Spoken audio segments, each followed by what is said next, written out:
Auburn comes up short 27-20 versus the Georgia Bulldogs. Let's talk about it on this episode of the Uptempo Podcast.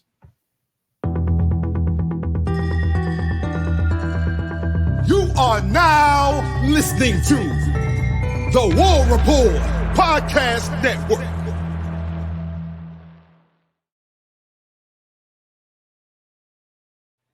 What is up, Auburn family? What is up, Uptempo gang? Hope everybody's enjoying their weekend, man. I'm your host, Dustin Smith, joined as always by Blake Lane. Blake, our Auburn Tigers put up a fight, man. Ultimately came up short, 27-20. But I'm proud of the boys. How about you, man? Yeah, Dustin, I'm damn proud of them, man. I can't sit here and be mad. It didn't go the way that we expected it to, right? Yeah.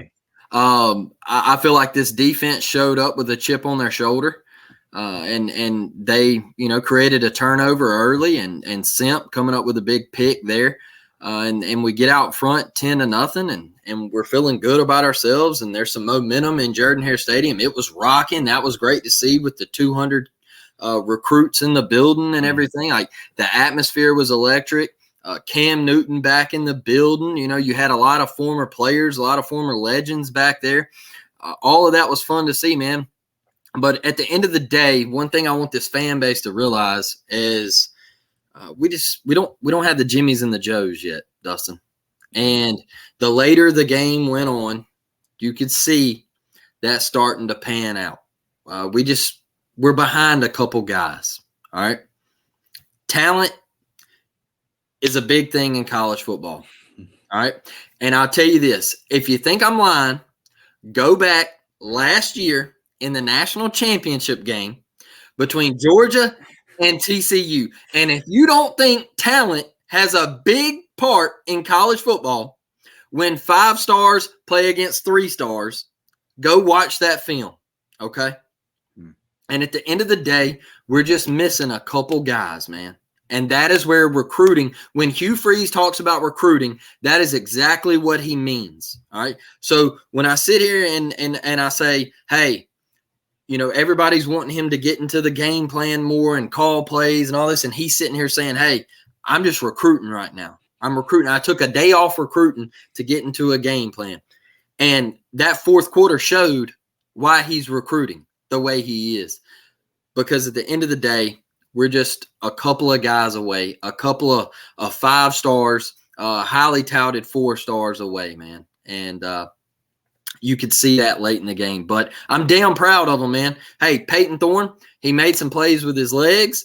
I thought he made some really nice throws that should have been caught.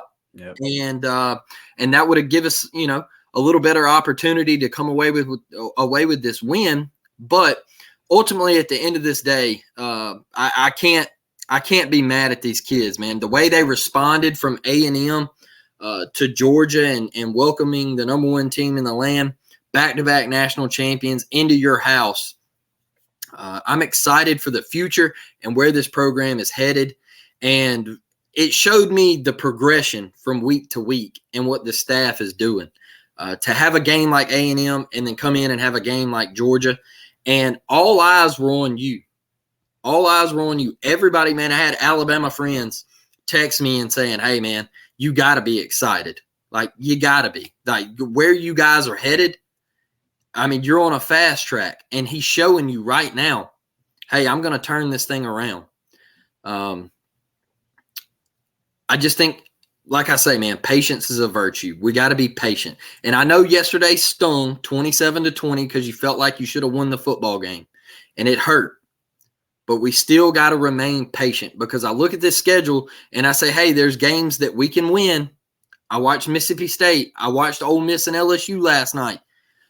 We can win those games, man. We can win those games. All right. Arkansas, we can win that game. There's still hope for the season to get to a solid bowl game and have a lot of success this year. So don't give up on that. That is what we ultimately want to see, man. Get us to that 7 to 8 win mark. Yeah, you said it earlier in the week. You said stars matter, and that fourth quarter showed it. And shout out to the O-line because I was kind of hard on them during the week. Yeah. But, the guys stepped up, man, and we'll ultimately get into just the way the game played out. But our buddy Blaine Crane said, listen, get us now. Mm-hmm. You better get Hugh Freeze right now while he doesn't have the guys. Yep. Because when you compare the way that Georgia has recruited up front on both sides of the ball in the trenches to the way that we have recruited up front in the last, I'll just say 3 seasons, for us to lose this game by a touchdown. Think back to the last 2 times we played Georgia. Think back to the last time they came to our stadium. Think back to last year. I think we made progress. I think you can look at it now and say, okay, the gap's been closed. And to the point about Hugh Freeze saying during the week that he had lost a little bit of time recruiting, you made it up. You made it up for it in this performance.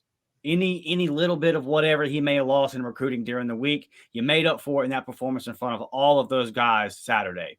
Because if you've read the quotes, and we'll probably get into it on the Tuesday show, everybody that was there, recruiting wise, every prospect says, oh, Auburn's right there. They just need a couple of guys.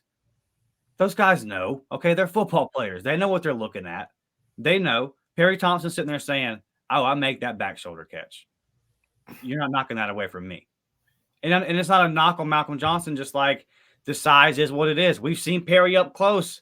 He looks like he looks like nobody else on this team. I mean, I guess he's built like Shane Hooks, but Perry's making those plays, right? He absolutely torched Sarah Land's defense Friday night. I think he had in one half. I think he only played a half, bro, and he had like 176 yards receiving. Yeah, me and you saw him make that one-handed dive and stab that he pulled back into 2 hands in the corner of the end zone versus Baker, like an athletic freak. So all those guys that are sitting there, if you're DeMarcus Reddick, if you're DJ Barber, who did you see DJ Barber on Thursday night? Yes. All over the field, okay? Yes. All over the field. We'll have a breakdown coming up sometime next week on that for our varsity squad members. When Ron Roberts gets Reddick, when he gets DJ Barber, when he gets his guys, when we get our guys, I think you can make up that touchdown difference. I think that the coaching staff had a good game yesterday. I think that I think the program took a step forward. So so here's how I look at this. Okay.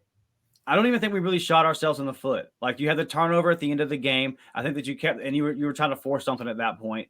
I think like you had to throw it as 4th down, right? You cut down on the penalties. Like, you did some things in the game where it's like, okay, you got to get a stop right here, and you got to stop. Now, ultimately, like you predicted this. You said we'll get worn down in the 4th quarter, lack of depth. Not having a guy like Keontae Scott killed you when Bowers just starts doing what he does and going off. And by the way, I saw some people going at Ron Roberts, and Ron Roberts clapped back, but not just that tweet in particular. I've seen some other people going at Ron Roberts saying, why can't we figure out this Bowers situation? I ask you this. How many times have you seen Bowers eat up defenses? Do you think that it's Ron Roberts doesn't know how to guard Bowers? Do you think that's all these defensive coordinators don't know how to guard Bowers? Or maybe he's just that damn good? Dustin, you want to know what? All right. You're probably going to draft him in the top 3 rounds of your fantasy draft. All right. Yeah, he's just that good, bro. He's just that good. When he comes out, all right, I don't want to make any speculations of when he comes out for the draft or whatever. But when he does come out, like we all think he will, you're probably going to draft him within the first 3 rounds of your fantasy draft, and he's going to be the next Travis Kelce. Like, let's be honest, he's that good. All right. But when he made the one-handed grab yesterday, come on, man. Look, the dude's just a freak. All right. I get what you're saying with when fans are saying, oh, why didn't we bracket him, or why didn't we chip him off the line of scrimmage or whatever? Like, at the end of the day, man, dude's going to eat. Yeah, he's going to eat. He's going to get his touches, and he's going to eat. Like, you can only slow a guy like that down so much, man. And it's just like, why are we coming at the coaching staff? Like, I don't get that. I thought it was an excellent game plan.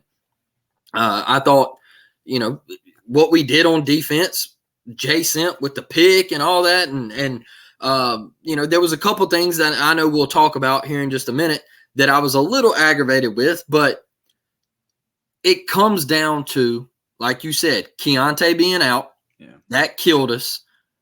All right. DK in coverage. Look, he's not a cover guy, and I've mentioned that before. He's just not. All right. So that all goes back to us not having the Jimmies and the Joes. You have to realize that look at the University of Alabama, Dustin. Why are they in it every year? Because they have the Jimmies and the Joes, man. They have that's what they've won these last couple of weeks off of, just talent. Yes, man. They just have they have better talent, and it starts taking over in big time games. Look at Texas. All right, we want to talk about Jimmys and Joes. All right, if you watch a Texas game, look at how their offense took another step. They went and got A.D. Mitchell from Georgia. All right, now you got A.D. Mitchell and Xavier Worthy on opposite sides of each other. Have fun. All right. It's about Jimmys and Joes, man, and Sark and the recruiting that he's doing out there. And that's why they are competitive again. They're in the top 5 rankings, top 10 rankings, wherever you want to put them. But that's why they're competitive again, because they are now starting to get the Jimmys and the Joes in there. And that is what college football is about, man. All right. It's just simple. And we don't have that right now. The depth is just not there for Auburn right now. Yeah. So when I say that we've taken a step forward as a program, here's what I mean. One, like I said, just look at the last couple of performances versus Georgia and look where you're at now. But I don't think we quit versus A&M. Like no. maybe there were some individuals really kind of looking at that wide receiver room that loafed on certain plays. We're going to get in that room here in a second. But I think they never quit versus A&M. They kept fighting, and I think that they continued to fight all the way through. They haven't hung their head yet. They could have quit versus Cal. They stayed in the game. They kept. I mean, we know that defense their back was against the wall the entire second half versus Cal. They didn't quit and ultimately got us the win. And even the offense, when they had to make the drive, they made the drive in that game. I think that everybody kept fighting versus A&M. It just got away from you. I think that everybody kept fighting yesterday. Hugh said it in the post game. He said, "We're hurt," and now those seniors are going out, never had beating Georgia, so those guys are hurt. But I think you're going into this bye week at 3-2, which before the season, we all thought was a realistic possibility. We talked about that A&M game being important for that reason. And now you're here at 3-2 going into the bye. I think you're good, man. I think that you can look at this locker room and say, you know what? These guys, to me, I'm outside looking in, they look together. They look like they continue to stay in the fight. They continue to stay in the game. Yep. And I think that they're going to come back this week in the bye week. And I'm encouraged by, I know 88 passing yards. We're at 6 games, some streak like that of SEC games now where we haven't even thrown for 100 yards. It's pedestrian. It's pathetic. I'm not making any excuses for it. I will say this. You ran for over 200 yards on Georgia. I didn't think you were going to do that. So I think you come away with some positives. I think that Hugh Freeze said, okay, I've got to get in there this week. I've got to get involved in the game plan. And the offense looked the best that it's looked versus a Power 5 team this year. So now going into the bye week, does he have more time to implement more of his stuff? It looked to me, and we'll watch the film here in the next couple of days and we'll review it. But just off the first, watching it the first time, it looked to me like there was more RPOs. It looked to me like we found some success with that. Ultimately, I asked some questions, and maybe they'll step back as a staff in the bye. We can ask themselves this: if this is the offense that we need to run, and this is not a knock on Peyton Thorne at all, but if this is the offense moving forward, maybe is Robbie the guy for it? Because I don't want to knock a guy that makes a 61-yard run, right? That was a great run by Peyton Thorne. I would also say Robbie probably takes that to the house. So now, but either way, you found a way to move the football. There's some things you can look at and say, okay, now can Hugh get more involved this week during the bye? Can he implement more of his terminology, which he talked about during last week? He said that's kind of what's holding me back. Is I don't want to complicate it with terminology. Now he's got a week. We've seen this LSU defense get shredded multiple times. Yep. You don't have to, for the remaining teams on our schedule, Blake, we have played the last 2 weeks, we played the best 2 defenses we're going to see. Now, versus when we get down to Alabama, who knows? They got a good defense. They might be playing well. But here for a while, that's the A&M. They got a good defense. It is what it is. They're going to mess around and win 8-9 games in the league. Georgia. I think they beat Alabama next week. I'm looking forward to it.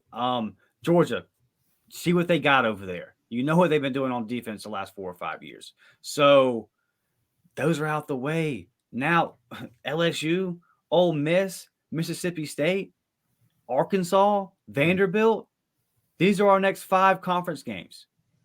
All these defenses can be shredded. Yep. You don't have, and you can do it running the ball the way we did, but you got to throw for more than 88. Just find 142. If you're going to run the way we ran the ball yesterday, then you just have to make those couple of plays through the air that we didn't make. Get to about 145 to 150 passing yards, protect the football, but which we did up until the end. But those plays, the Rivaldo Fairweather, and Rivaldo's made, he's caught the overwhelming majority of balls thrown to him. But you had an opportunity to make a play yesterday. You didn't do it. You mentioned Malcolm Johnson, like the Jay Fair one. Yes, the ball was a little high. Jay Fair's got to make that catch. We've all talked about how he's the best receiver on our team. You got to pull that slant down. It's wide open. The opportunities are right there. It's not just a Peyton Thorne thing, Blake.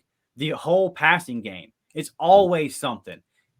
If he's wide open, then Peyton might overthrow him. If he does throw it to him, then we drop it. You know what I mean? Like the plays are there. So during this bye week, I think that this locker room can look in and say, okay, we haven't quit. We've stayed together. There's stuff we can build on. We're getting better. We go into LSU and get a win and come out 4-2.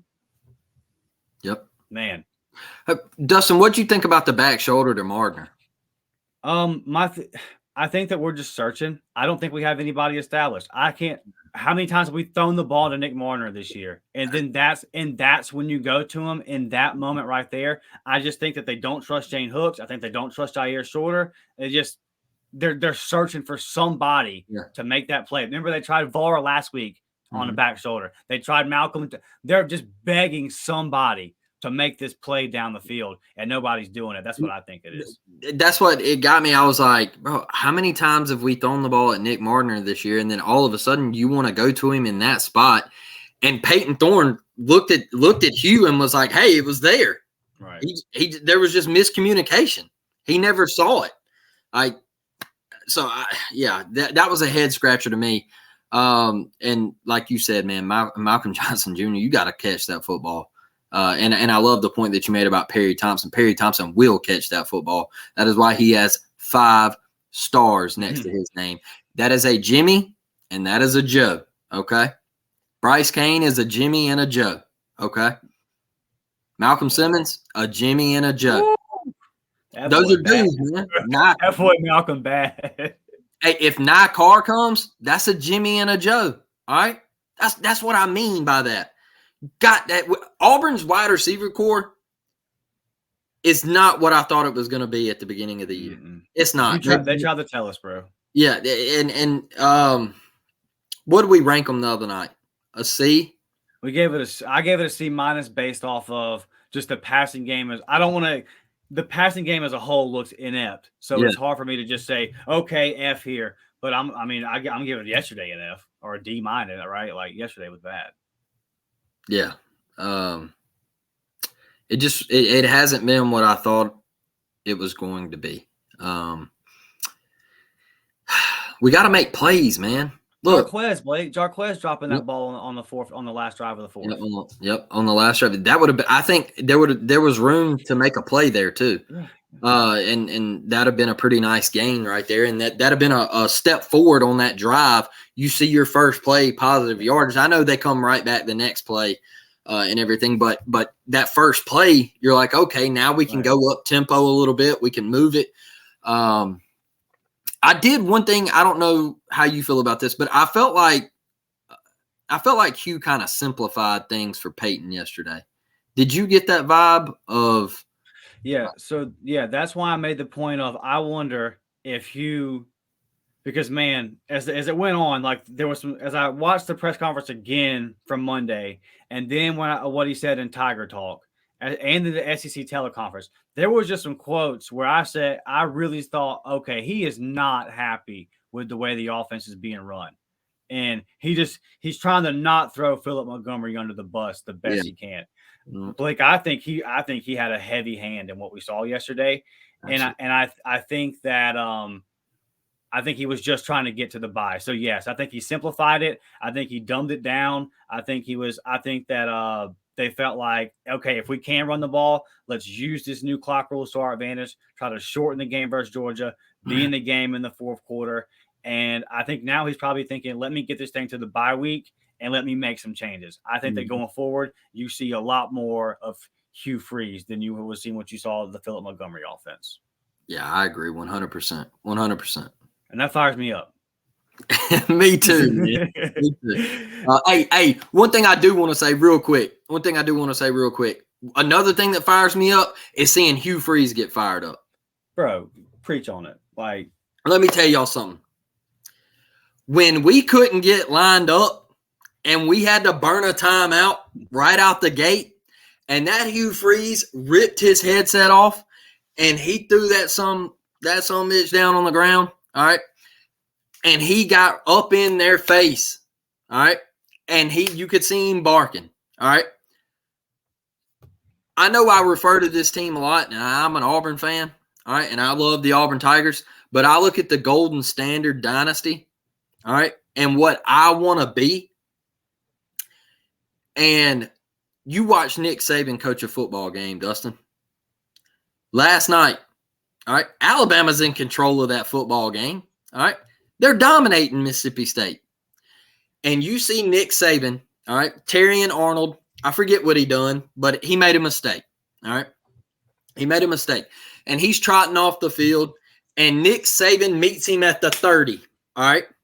Meets him at the 30, and he is in his ear hole the entire way back to the sideline, and he is chewing him out. And Terry and Arnold, he takes it. Hey, he turned around. Yes, sir, coach. Got you. Won't happen again, all right? And when I saw Hugh Freeze do that yesterday, I said, man, that is so much better than watching a head coach dangle his head on the sideline with a clipboard in his hand with sunshades on, all right? And then him take the sunshades off and, oh, man, and nothing be done about it. Or seeing a coach caress a clipboard like this and, with his little glasses on and his sweater vest and, looking, like, I'm sorry, bro. I know there's Gussers out there, but Luciano coming in right now. Yeah, he blew a 28-point lead yesterday. Lucia, whatever his name is, here he comes. Yeah,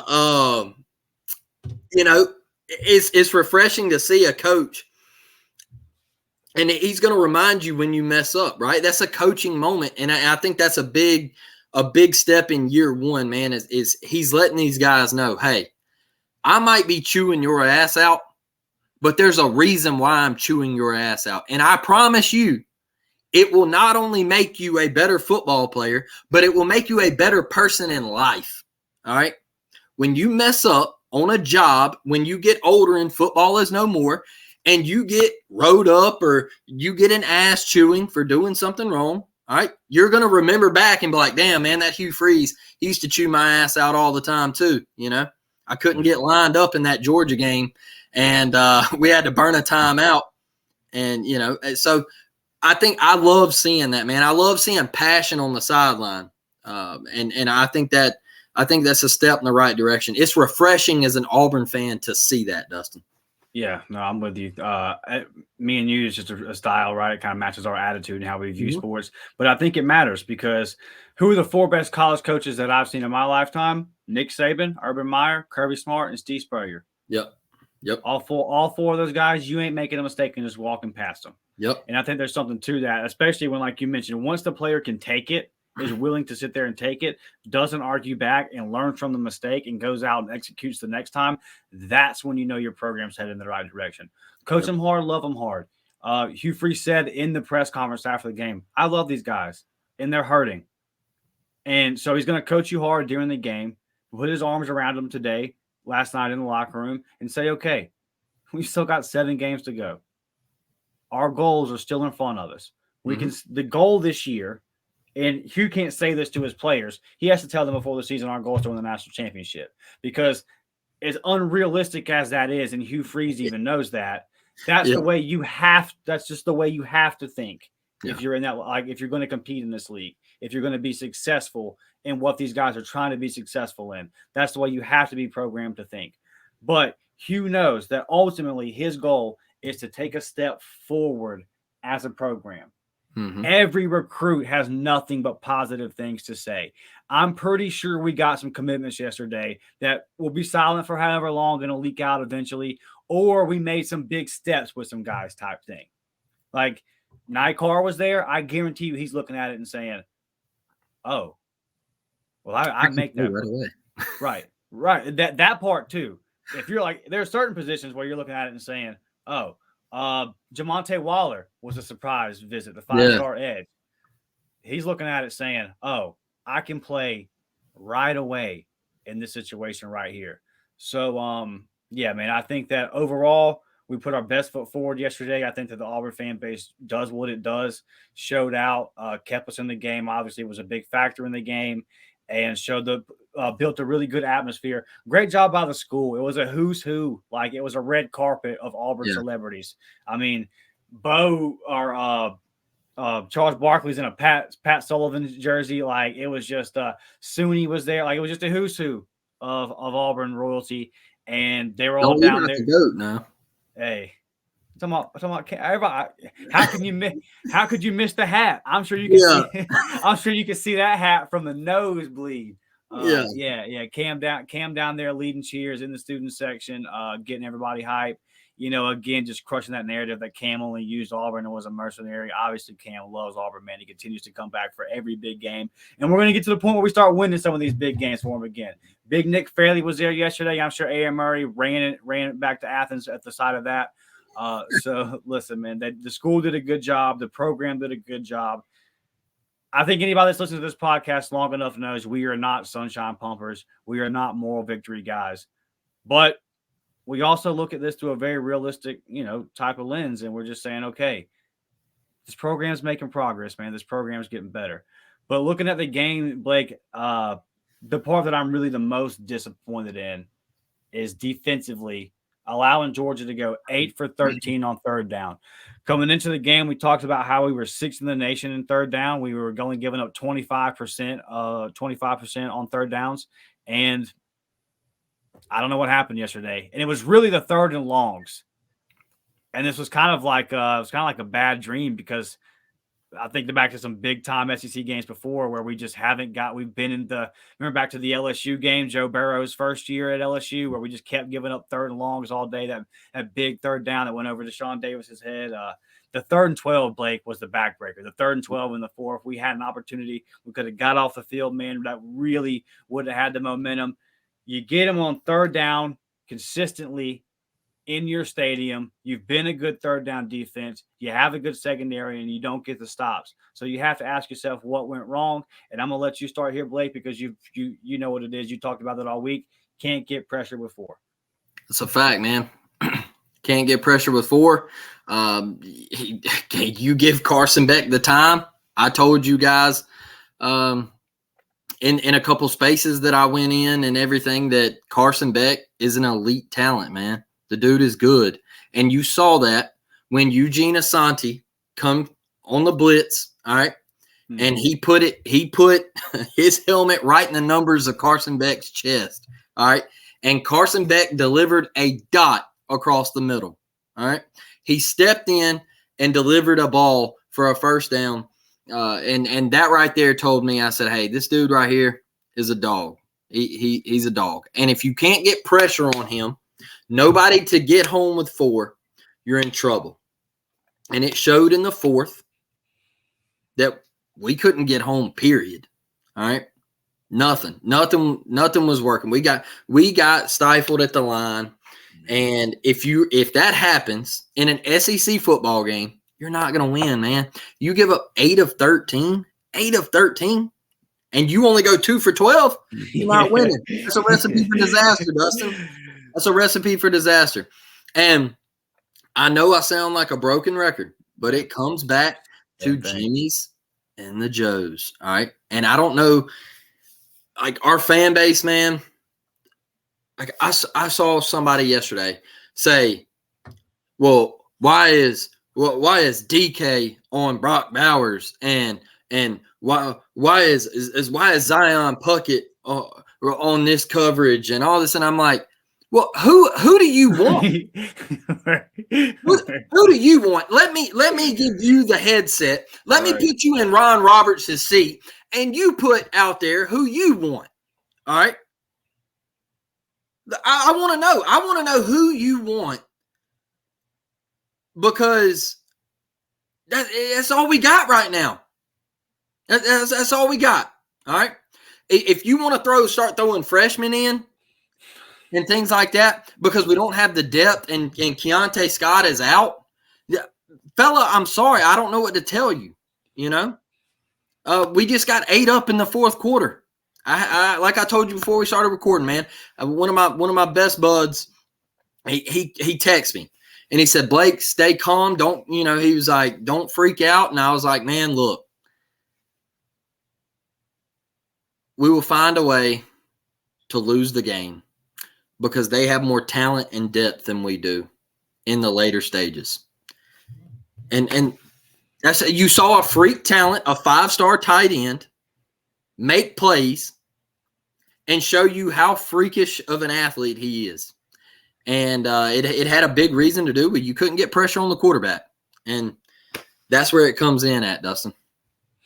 Yeah, it's you just don't have the depth, man. And like you talked about it during the week. I think you predicted 26-13, something like that. And you say we'll be in the ball game and they'll just run away because at the end of the day, we just don't have the guys.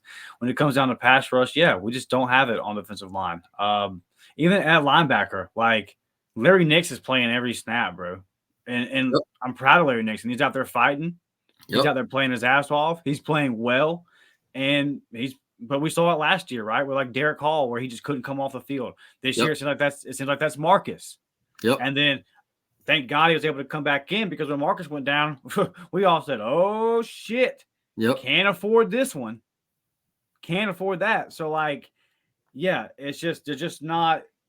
Simp got beat up. Yeah. Thank God the bye week is here. We really need to get healthy, man. I think that Ron Roberts is, we gave him an A Tuesday night, and he's still an A. I think he's doing a hell of a job, man. I think that everybody's doing what they, especially on defense, they're doing what they can do, man. Like Josh Aldridge is coaching his ass off. He doesn't have any bodies. Man. See what Kirk Herbstreit said? Mm-mm.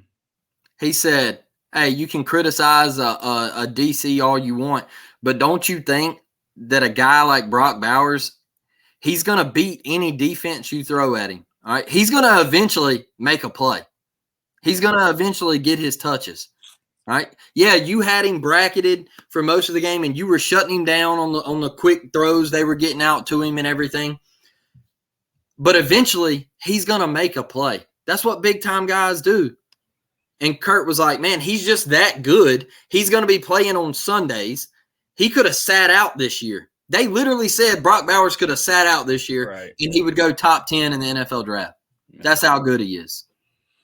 So Kirk Herbstreit was like, hey, man, you can sit here and criticize somebody all you want to, but at the end of the day, the dude, I mean, he caught a ball one-handed, bro. Just snatched it like it was they threw a damn tennis ball to him. He just, he's a freak, bro. And I'm not going to sit here and get mad at Ron Roberts and go after him. Yeah. And, hey, they're better than us. They are. It sucks that we lost. It hurts. It stings. But at the end of the day, they have more talent, and they're better. Their coaching staff is elite. I promise you this, Dustin. I promise you this. It won't be long before we get them. Yep. It won't be long before we get them. I'm telling you, it won't. And all these people that sit here and say, I just read a YouTube comment from a Georgia fan, and he was like, oh, because I made a point the other night. I said, hey, we have the opportunity to attack Georgia's secondary because they can be attacked, all right? You watch Ohio State game from last year. You watch Alabama from 2 years ago with Bryce Young in the SEC championship. And even in the national championship when they lost Mechie and J-Mo, they still were eating against Georgia's secondary. They just couldn't catch the damn football, all right? So you know, and I see these dudes and they're commenting, they're saying, well, you're not Ohio State and you're not Alabama. Yeah, okay, we're not. I get that. But we're still an elite college football program historically. Not right now, but historically, we're there, man. And we're going to get back to that. We will, I promise. It's not going to be long. We said it the other night on our live show. We're going to take our licks. We're going to take our lashings this year. But we will get back. And this 27-20 that you see right now, and we're on the bad end of it, I promise you, we will be on the good end of that here soon. I promise. Yeah. There's plenty of defensive coordinators across the country that if they could stop Brock Bowers, they would. Yeah. He had Nick Saban. He had Nick Saban gnawing. I mean, come on, man. Yeah, he was over there gnawing a bone. Nick Saban was so pissed.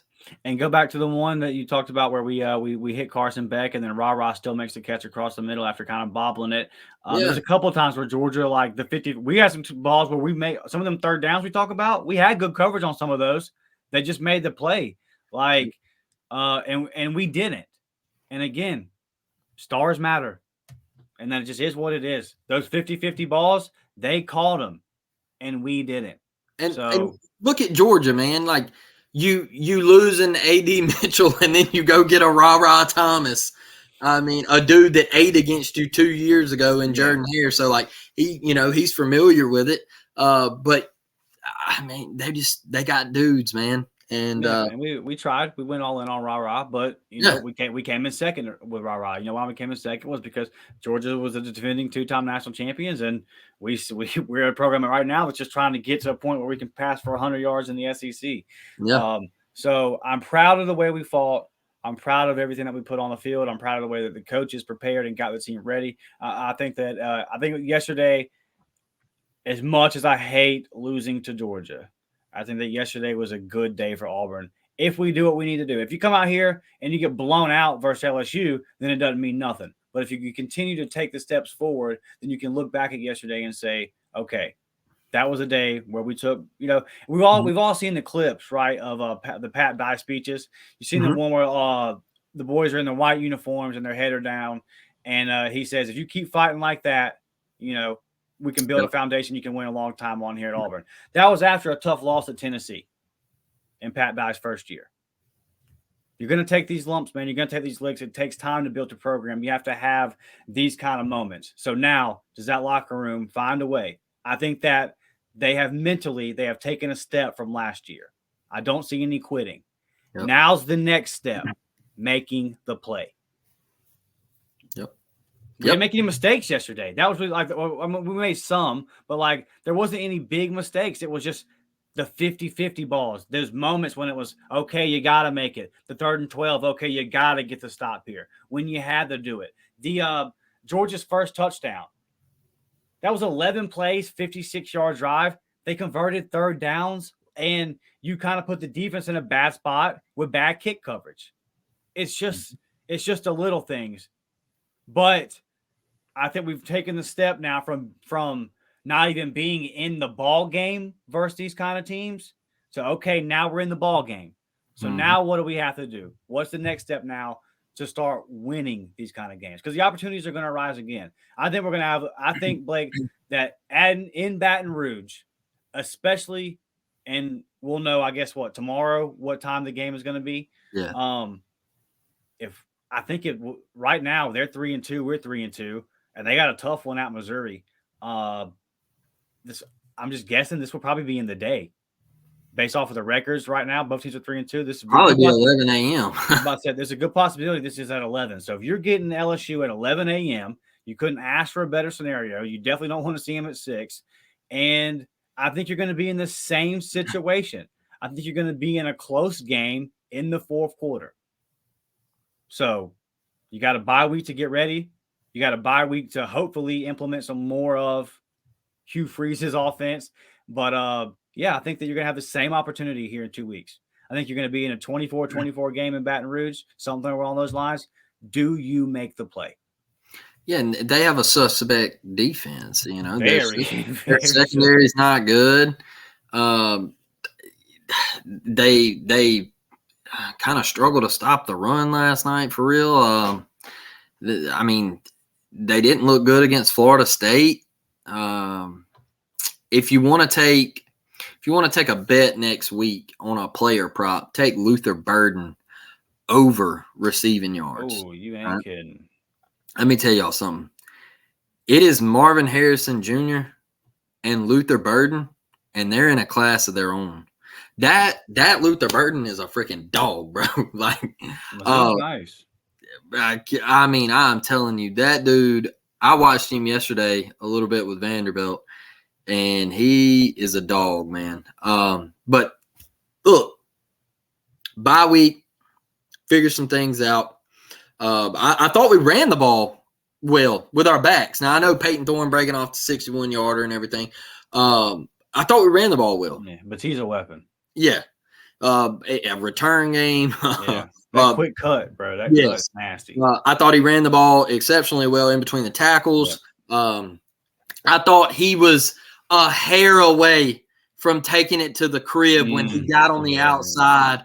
I mean, a footstep away from taking it to the crib. I think I texted Ike in the group and was like, dude, if he had a foot more sideline on it over there, that's a house call. I thought Jarquez looked good early. I loved the way we were feeding him early and seeing him getting in the end zone. That was a plus for me.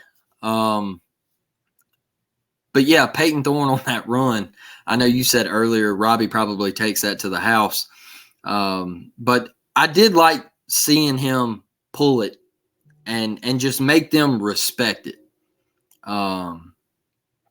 Make them respect it. And I think that kind of eased things up for him, Dustin, a little bit. I think that kind of eased it up and mentally when he dropped back in the pocket. It didn't look like he was shell shocked yesterday. Yeah. There was a couple times where, once again, we had a receiver point out, hey, here he comes. Yeah, we got to get that fixed this week. And Peyton looks at him, turns around, snaps it, and gets sacked. Like, we got to clean those little things up. But as far as him in the pocket, stepping up, trying to make some plays, I thought he threw some nice balls downfield, and we just didn't make the plays on him. He threw a couple questionable balls early in that game down in the red zone. He threw one that was questionable. But I thought he played well. I thought his receivers could have helped him out a little bit more. But it's still got to get better, man. It's got to get way better. But I did see a couple people throwing blame on Peyton Thorne as that's why we lost this football game. And you need to stop. Yeah. It's not. I think a fair criticism of just the offense in general yesterday would be if that was your game plan, that seemed more of like a Robbie game plan. Yeah. So that's not a knock on Thorne. It's just, okay, if you were going to run the ball that much, including quarterback run, why not Robbie? And then on the drive where Robbie scored, like, he looked lethal. It looked like it looked all day like Georgia was struggling at defending that. And I felt like you left some opportunities there. But then, so the reason why I haven't really, because I think it's, like I said, it's a fair criticism. But the reason I haven't talked about that too much on this episode is because if your guys make the plays on the throws that Peyton Thorne made, especially in the fourth quarter, then the plan works. Mm-hmm. Like, so I don't know if Robbie could have made, and I'm not saying he couldn't, but does he make all those throws that Peyton made in the fourth quarter? Now, against A&M, he made throws like, and they weren't called. So, I don't know. Like, but the point I'm making is that one, Peyton, this is we've seen this. We saw it at Cal, and I think we saw it yesterday. Peyton settled in the fourth quarter. I don't think Peyton ever got rattled by the moment yesterday. I think as the game went on, he got more comfortable, and I had a little bit of confidence in him as the game grew. Yeah. Especially in that fourth quarter. I'm like, okay, he's putting the ball where it needs to be put. These guys just aren't making the play. So that, again, I'm glad it's the bye week. Can they come in and say, okay, let's look at all this. Let's look at the 5 games for this offense. What can we do? There's some things here that we can build on. If we're going to run this much quarterback run, is Robbie the guy? Mm-hmm. I don't know, but and would it even be Blake? Would it even be a knock on Peyton Thorne if you had to say, okay, we got to use more Robbie in the run package? Maybe that's just saying we don't have the receivers that can consistently execute a passing attack the way that we want to. I don't know. Again, I'm glad that the bye week is where it is. I'm glad that we played the way we played yesterday, that we could, where you didn't just get your doors blown off and you're like, all right, we got to go back to square one. I think that those guys are going to be hurting. They should be hurting as competitors, but all right, man, here we go. We still got 7 games. Let's lock in and let's find a way to get 7-8 wins out of this season. It's right in front of us, man. We can do this. I want to ask you one thing real quick. Talking about the Robbie and Peyton switching out thing. We were in the red zone right before half. We get 3rd and 1, 3rd and 2. Yeah. And we switch Robbie and Peyton. What were your thoughts on that? And what were your thoughts on going for it on 4th down or kicking the field goal to take the lead right before half? Yeah, I hate it. I absolutely hate it. I hate everything about it. One, I hated it because it's 3rd and 1. So to me, if you've already used Robbie on these first 2 plays, this is not like a passing down. Just continue. You're going to run the ball. So have the running quarterback in there that's already on the field. So, one, you're giving the defense a chance to substitute when you take Robbie and bring Peyton Thorne back in. And then on that 4th down, you made it look like you wanted to speed it up and be up-tempo, which caused the high snap. Well, if you were going to do up-tempo and go fast with it, why did you switch on 3rd down? Why not after that 2nd, didn't you just go bang again with Robbie and pick up the 1st? You're just allowing them to substitute. You're allowing now the whole switching thing right down here in the red zone. You're already in the red zone, and you have red zone Robbie. This is his strength. And we saw, like I just talked about, the touchdown later in the game where they were struggling with that. And right now, it seems like we can get to the red zone, and then we're struggling a little bit. We're hoping that we can get 3 out of that thing. So when you're down there, it's like, yeah, I think we're kind of searching for what to do when we get inside the 20. I wasn't a big fan of it. As far as the taking the 3, yeah. I mean, shit, dude, like if you kick that field goal, you're going into half down 13-10. And then me and you were screaming it when we got that turnover and came out and scored in the second half, right? We were screaming it. You would be up 20-10 right now. That's why you don't chase points. And when you're playing teams that are significantly better than you and there's a talent gap, you don't leave points on the board because you never know. You're 1 turnover away from getting that ball right back. I hated it, man. Take the points. And let's just say, and ultimately you lost by 7 and it didn't matter because you would have lost by 4, right? But let's just say this. Let's say you kick that field goal and then Cam Riley gets that interception. Yep. Now you've got an opportunity to win the game. You got to take the points. And it's just a momentum thing. Yeah. Like, because we did the halftime. I did the halftime show with C-Dub and B-Will, and we were in here like, I don't want to down us because if you were telling me before the game it's 10-10 at halftime, I would have done anything in the world for that. But I feel like we should be up 13-10. It's just a momentum thing, if nothing else. Like, all right, man, like you just left 3. And when you're playing, you knew this was going to be a 1-possession game. At least if you were Hugh Freeze, you're hoping, okay, I got to have this thing as a 1-possession game in the 4th quarter. Take the points. And then he said after the game, no, I got analytics, blah, blah, blah, blah, blah. Listen, I hear that, but I don't think we're good enough. Like right now, our offense cannot be trusted to make that 4th and 1. They just can't be. And you saw it. It was a high snap. Of course it was. Because right now, Auburn football, in those moments, Cam Riley doesn't make the interception. Jay Fair doesn't pull down the pass that's slightly too high. Fairweather doesn't come down with that jump ball for the first time all season. Of course he doesn't come down with this one. That's what I'm saying. Of course Cam Riley doesn't make that interception. Like, because that's the next step. We're past the, getting blown out and quitting the Penn States last year versus the Georgias last year. We're past that. Yeah.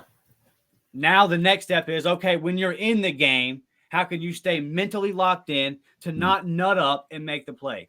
That's where we're at now. So until we've shown that we're at that we're capable of being that team in that moment, you got to take the points, in my opinion. You have to take them every time they present themselves. And what drives me crazy about it, Blake, is that a field goal's half a touchdown. You mess around and get another one on the next possession, it's a touchdown. I don't know why these coaches nowadays are so just, it's half a tutty. Hey, you know how I feel about it. I said the other night that touchdowns, you got to score touchdowns to beat Georgia, right? But I felt like in that moment of the game, I know me and you, we might be alone on this, all right? Yeah. And we might be completely by ourselves with this take. But I felt like at that point in the game, right before half, Georgia got ball at half. Mm-hmm. You take the points and go up. You're at home. Now, if we'd have been on the road in front of 90,000 in Athens, I'd have said, hey, go for it. We're on the road. We really probably don't have a shot at this. Like, let's go for it. But at home, man, in a raucous environment, I feel like you let your fan base, you go up 13-10, that place, I mean, things are starting to shake in that place, all right? You take a 13-10 lead into half. I understand why he was going for it because, like I said, touchdowns win games against Georgia and Alabama, all right? But right now, our offensive line and against their defensive line, I just kind of looked at it and was like, we just and then the switching of the quarterbacks, it told me when you took Robbie out and you brought Peyton back in, you immediately told me it was going to be a handoff to Jarquez. All right. That's the first thought. I said, bang. Yeah, all right. Because Georgia's sitting over there. They're sitting there going, no way they throw the ball with Peyton Thorne. Right. All right. Not 3rd and 1. No. Yeah. No way they throw the ball with him. All right. He busted a 61-yarder or whatever. And he had busted a couple runs and everything. But we still don't respect him as a runner. So who's getting this football?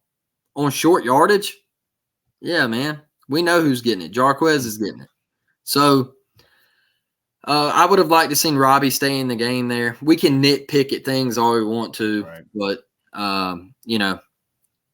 I thought it was a hell of a job by Hugh and what he did with the game plan and the staff. But I just kind of looked at that, man, and I would have loved to take the points. And who's to say, Dustin, when they went up 20-17, I think I put it in our group, and I said, man, sure would have loved to have those 3 points right before half. All right, so who's to say we go up 23-20? Say we kick the field goal and Georgia ties it up 20-20, all right?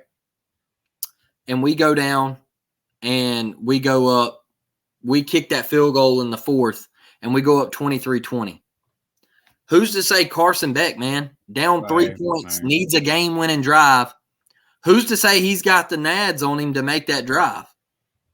Can he get Georgia into field position down 3 with a couple minutes left? Like, how does that thing play out? Yeah, then you're forcing their kicker to make a kick. Yeah, you're forcing their kicker to make a kick. Like, I was always brought up to, in the first half, you never chase points. Yeah. In the second half, I'm okay with it. But in the first half, you never chase points. Tell me how it works out for Lane Kiffin. All right? It's so bad, dude. It's so bad. I'm watching that game and I'm just like, we're gonna beat Ole Miss because they'll beat themselves. They'll beat themselves. Hey, he'll go for it. He'll go for it anywhere on the field. First drive, 7th drive, 15th drive. He don't care, bro. He will go for it. And that is what loses you games, bro. Yeah, it's crazy. Before we get out of here, man, home field dropped some new gear this weekend, Blake. Yeah. So if you have not used the code UPTEMPO, go over to homefieldapparel.com. Use the code all caps UPTEMPO. Get 15% off of some of that new fly ass gear they dropped over there. They got 2 good looking shirts that they dropped this weekend. And like I said before, man, Christmas is right around the corner. Go ahead and get over there. If you got some people that like Bama, Georgia, they dropped all kind of new gear this weekend. Go over there and check that stuff out and use the code UPTEMPO for 15% off. Help yourself out. Help us out. If you have not liked the video, please do that for us now. If you're one of these hundreds of people that watch us every week and are not subscribed, I kindly ask you just to hit that subscribe button. It is free. We would appreciate that greatly. And a lot of new subscribers, Blake, have been asking me, how can we help the podcast out? You can go to the warreportshop.com and get you a Level Up Tempo t-shirt. I got one right here. Get you one of these bad boys. They are over there on the warreportshop.com. That helps us out as well. You'll look good. And if you want to sign up for the memberships, you got to do that on desktop. But you see the join button right there. You can do that as well. DJ Barber will be the guy that I focus on this week, and I'll pull his clips from the ESPN game. He played well. Shout out to Clay Chalkfield. That was a great game Thursday night. Then pulling out the dub over Seaborn and Thomas. Was it Thompsonville? Is that how you say it? Thompson. Yeah, Thompson. They won the state title last year. The kid's in 9th grade, just an absolute stud. That's going to be a recruitment, Blake, that by the time he's a junior, that one's going to be all out. That kid going to make some money as a teenager. Yeah, he's a good one, man. And Thompson, they've been the cream of the crop. They kind of took over that Birmingham area from Hoover and everything, and they've their head coach was down at Spanish Fort when Spanish Fort was on, the cream of the crop, and they were winning state championships and everything, and he went up there. He's doing the same thing up there. But Clay Chalkville, man, they've always had a really nice program.